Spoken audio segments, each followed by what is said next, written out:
हरिः ओम्। स्वस्ति श्री गणेशाय नमः। स्वस्ति श्री सरस्वत्यै नमः।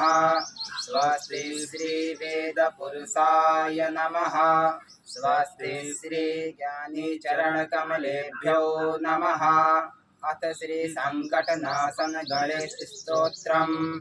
प्रणम्य शिरसा देवं गौरीपुत्रं विनायकम् भक्तावासं स्मरे नित्य मायुष्कामार्थसिद्धये। प्रथमं वक्रतुण्डं च एकदन्तं द्वितीयं तृतीयं कृष्णपिङ्गाक्षं गजवक्त्रं चतुर्थकं लम्बोदरं पञ्चमं च षष्ठं विकटमेव च सप्तमं विघ्नराजेन्द्रं धूम्रवर्णं तथाष्टमं नवमं भालचन्द्रं च दशमं तु विनायकम् एकादशं गणपतिं द्वादशं तु गजाननं द्वादशैतानि नामानि त्रिसन्ध्यं यः पठेन्नरः न च विघ्नभयं तस्य सर्वसिद्धिकरं परं विद्यार्थे लभते विद्यां धनार्थे लभते धनं पुत्रार्थे लभते पुत्रान्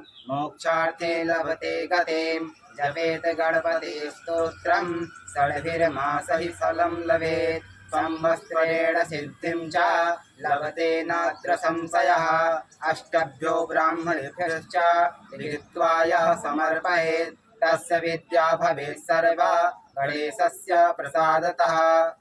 ओम श्री नारद पुराणे संकटनाशन नाम गणेश स्तोत्रम श्री गणपति अर्पणमस्तु।